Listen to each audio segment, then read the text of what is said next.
So for Halo news, a couple things I know we'll just quickly we'll cover. We're not going to go into, if we had made an episode right after this came out, maybe we'd make a whole episode about it, but there's no reason to go into that finite detail. A lot of it's been covered already. We'll talk about the challenges are going to be how you progress in the multiplayer. There's no XP. We'll talk about the update after the technical preview. We got the medals have been replaced, so the medals look a lot cooler. We had a lot of information there. Medals of Honor! Yes, the Medals of Honor, Josh. We must answer the call of duty to talk about Halo. And then we got information on when our next flight's going to be. So, I don't know, Josh, what do you think? How do you feel about challenges for multiplayer being the way you progress? Well, with the free-to-play approach, I mean, I guess I'm fine with it. I don't know. At the end of the day, I've never played the Halos as much for the progressional part, I mean, I know this is kind of different the way they're even though you're but, competitive. Yeah, I mean, I'm more like my enjoyment is more focused wholeheartedly into the match itself, like just the actual gameplay experience of playing. I think that's a very good approach to have. I think it's the best approach, honestly. Yeah. So I mean, I'm not as emotionally invested as into that kind of conversation, but at the same time, I mean, I understand it's different. Like the whole lack of XP and all that kind of stuff, I can see where that's a bit of an issue and where it could be a problem down the line. But I feel like if it comes out and it doesn't go the way people want, that people are 343 would probably look to kind of ship some of that around. I think they'd listen. Well, we've seen what like EA did with Battlefront and all that kind of shit. So they've clarified since that there's going to be daily challenges that are like simple, like complete matches to unlock the challenge. So it sounds like they've kind of rectified that for the most part. It's funny because I have two stances, because on one hand I'm like, there should definitely be XP, this is a weird way to go, but on the other hand I'm like, truth be told, Brian, I don't care about XP, like it's superficial, it doesn't mean anything, it's just a little thing you see on your screen, like if it says you're a colonel or it says you're a commander, it doesn't mean anything. I mean, it makes you feel good, but it doesn't mean anything. So ultimately I don't really care, but as someone who's as an influencer who's going to talk about Halo and speak on it, I think it would make more sense for it to have XP for sure. Yeah, I feel like, I think you're in the same boat, but the only thing I've ever really cared about ranking-wise with Halo was the 1 to 50. You know what I mean? Like anything else they want to do, not coming back anyways. Right, but anything they want to do is like, that's fine. Like I'm not invested enough to care in the sense of like, I'm not going to be upset or really bothered by anything. I'm just like, I'll try it out, see how it goes, but yeah, I'm just, as long as the gameplay's fun and it's been fun from what we played, then I'm good on whatever they want to do. I'll try whatever they want to do out. What'd you think about they had the Inside Infinite, or well, I don't know if it was actually Inside Infinite. I think it was just technical preview, like stats and telling you how things went. They were talking about things that were received positively, things that weren't. One of the things I was surprised by, which I'm actually personally happy by, I don't know if you cared or not, but the hammer, the gravity hammer seems like it's being left alone because most people seem to like it. Where I'd seen a lot of the community say they did not like how the gravity hammer handled in this new version, because you have to kind of like throw it over your back and like almost like a sledgehammer in Infinite, as opposed to the original. Sounds like they're keeping that the way it is. I know a lot of people complained about how the medals looked and their size and everything on the screen. Do you remember hearing about that? Because they fixed the medals. I did see a little bit of that, man. But man, I don't know, because like I think with the hammer, I love the animation going over the head. I feel like that makes it look like it's going to be powerful. For me, the problem is it doesn't swing powerfully. Like when I actually slam down and hit somebody, I don't feel like the big boom. Well, it doesn't have the gravity aspect that the other ones did. Right, and I don't see a huge hammer. Right. And I don't see a huge like the grenades, the explosion doesn't feel like as impactful as any of the other. That stuff too, like the needler, how it didn't sound proper and stuff like that. Like it sounds like that's going to be fixed up. Yeah, but we figured that kind of stuff would be tweaked.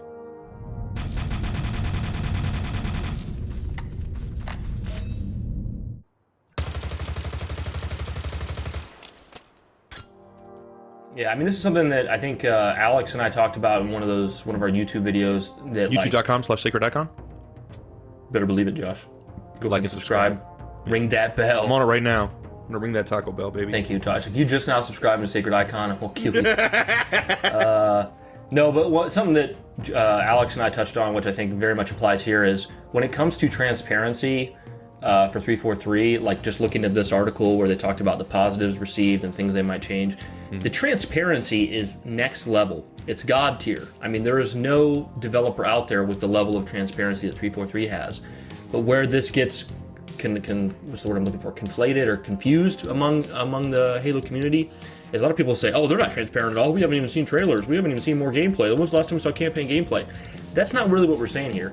Them choosing to show more campaign gameplay or have more marketing or more trailers or things like that, that's more content, that's more marketing, that's more like showing the game. But when we talk about transparency, we talk about their willingness to share details that they don't necessarily owe us.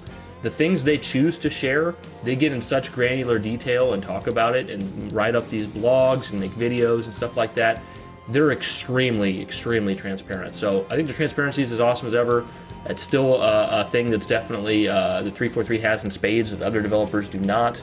But yeah, I think everyone's eager right now to just get closer to launch. I mean, we're less than 3 months away from playing Halo Infinite. Yeah, I think the only thing I want at this point is it'd be nice to see it updated gameplay sneak peek of campaign. No plot. Yep, I don't want any plot elements, but just show me like. Just show us the same area. Yeah, I mean, I would love that. I'd prefer that, but like, just show me Chief in a little skirmish. That's good enough for me. Yep. But I just want to see it. But other than that, I'm pretty rock steady when it comes to it. There's a part of me though that's definitely shifted. Like, we're gonna get into it, so I'm not gonna cover it too much here. But I think I'm realizing I prefer better when there's more silence, and then within that time enough news has accumulated behind the scenes that you can do it all in one go and have a mic drop moment. I'm with you. So we'll talk more about that in a bit. But yeah, my favorite launch to release of all time was Fallout 4. Not the game. Is made out of like, sugar. My body is made out of sugar. No, like Fallout 4. Fallout 4 was a good game. It's nowhere near, it's not a game I write home about. It's not like Fallout 4 was anything that blew my mind. But as far remember as that commercial for where the Wanderer played, and it was like a live action. It had the Vault Dude and very Dog very Meat. cool. Oh, yeah. But I'm just talking about for as far as like they announced Fallout 4 in the summer, and then 6 months later the game released, and it was nice and easy. That is what I look to as my preferred way of game releases. I do think right now we're less than 3 months out.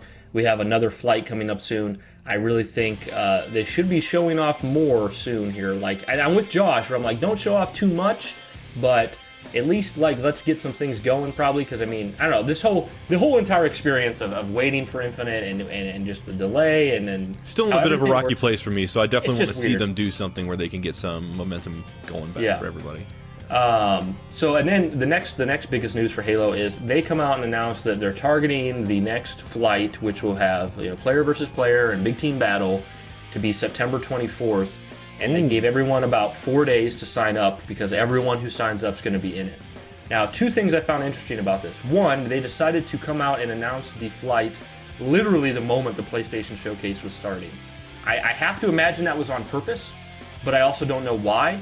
Because it's not like that news of a Halo flight is going to blot out the news of Sony at all. If anything, Sony's going to blot out the news of Halo Infinite. So it almost makes you wonder if it was intentional, what was the point? And if it was accidental, where was the oversight there? That's a good way of putting it, Brian, because I think you have people out there who are, if it's Halo, that's their Infinite's their be-all, end-all experience in gaming. And, that's going to be the kind of thing where they're like, shit, I was going to watch this, but like now my attention's completely taken away.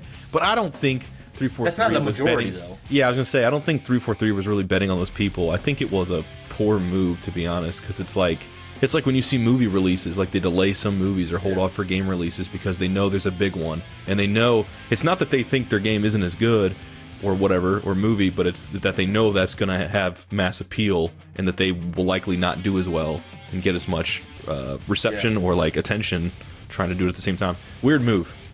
Yeah, I think I would have waited like 24 to 48 hours after the showcase. Yep. Completely agree. It's like completely agree. The news is all faded out a bit, and it's like, oh, here's some Xbox Halo news.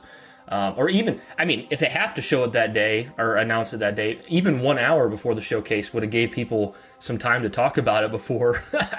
I don't know, or earlier in the day. I don't know. It was just weird. No, you're right. But then it was. My other question, which I wanted to pose this question on Twitter, but I thought it would attract a lot of negativity, which is not my goal at all. It's just a genuine question, but I know it would get spun the wrong way. My question is, they're so big on this whole insider flighting and make sure your flighting stuff's up to date and hammered over the head. They talk about it a million times. It seems like every person who works at 343 is hammering over the head. They made an instructional... Did you guys sign up for the Infinite Flight? Oh, shit. The next Halo Infinite multiplayer preview is targeted to If you're arrive looking September for 21st on how to all fully website register Halo profiles, make sure to join any upcoming multiplayer preview.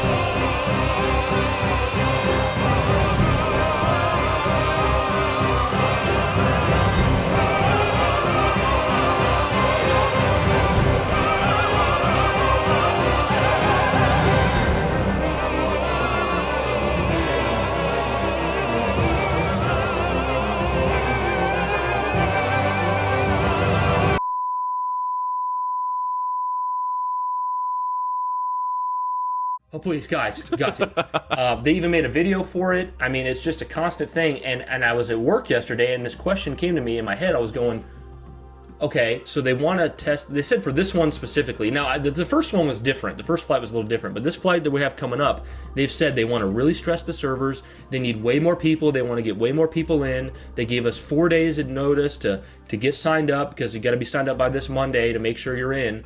And my question is, if they want to really stress these servers and get as many people as possible, why are they still doing this like kind of confusing, a little convoluted flighting process when most betas are just, hey, the beta's live, everybody come in? Like, I feel like there's actually a really good reason, and I guarantee somebody at 343 could probably give us the reason, but I am lost as to what it is, because why make it so confusing? Now, I know, like, realistically, all you have to do is go to Halo Insider and click a few things and you're good to go. Like, it's a super simple process, but when you try to do anything on a wide scale, the more you ask of a consumer to do, the less chance they're gonna do it. It's just like YouTube and like and subscribe. It's like, if you can tell them, but they're not gonna necessarily do it. So you gotta tell them 20, 30, 40 times, and maybe they'll hit it on the 40th try. So, Josh, do you know why they're doing inside flighting, or why couldn't it just be an open beta? I wonder if it's like one of those things, Brian, where it's almost like you go to a shopping store and they got like a rewards program, and you got some like big manager at 343 that's like, remember, the more, if we hit that quota on those insider program people, we're all going to get that bonus at the end of the year, guys. Get them to sign up.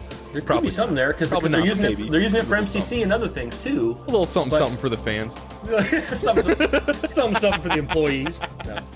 No, yeah. I don't know what it is. Yeah, I don't know either. I don't know. To give you an actual legit answer, I don't know. I mean, it is awfully kind of strange how much that gets pushed, but at the same time, I think it is more from the point of like, we don't want to hear people come at us and give us shit. Like, you want to, they almost want to get ahead of that and be like, we've given you every chance to sign up for this thing, okay, and we're saying that all you gotta do is do that, and you're in, you're good, you're golden, baby. Just sign up on that website. But I agree with you at the same time. Can they avoid that by just having it open? I was just gonna say, just make it open. But I think there's something to do with that insider program that they want to get people signed up for. You know, yeah, I think that's maybe something to do with that on the internal side that we don't know about. I think. Yeah, because I'm trying to think about it. Because I'm like, well, maybe it's like they want to have a certain percentage of like PC, a certain percentage of Series X or Xbox One. But the thing is, if they're allowing everyone to sign up and everyone gets in, couldn't you theoretically have 70% of your players be Xbox One?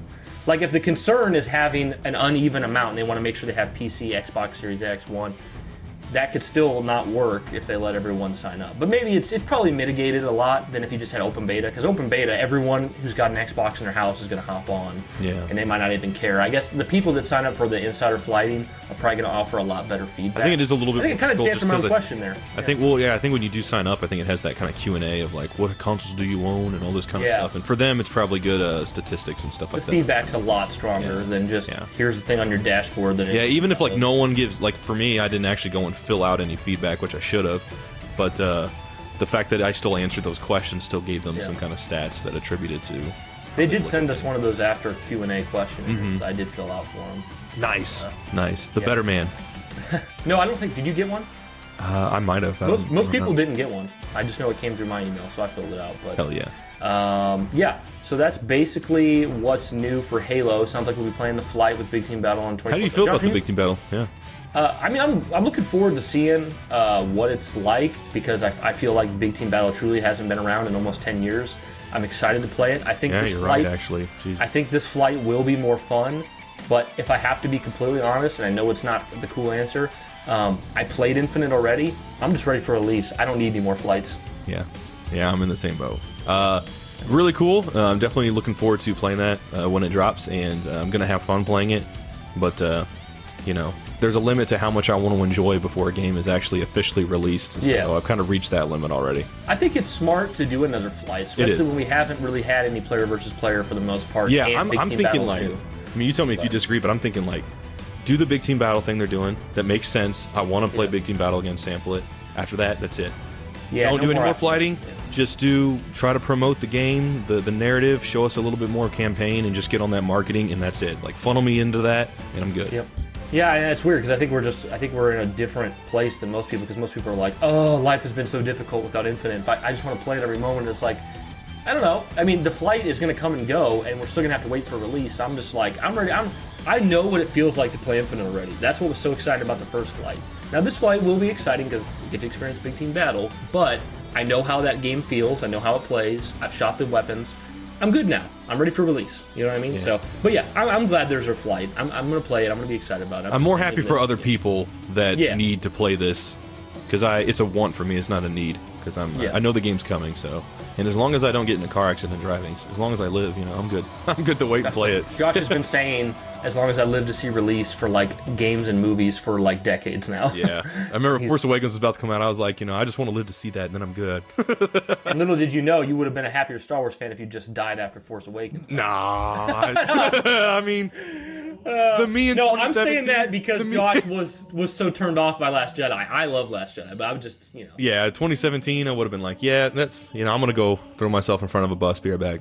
So, yeah. But then you would have missed Mandalorian and all that good stuff. That's true. Yeah. There's a lot of good that comes with a little bit of bad. So yeah.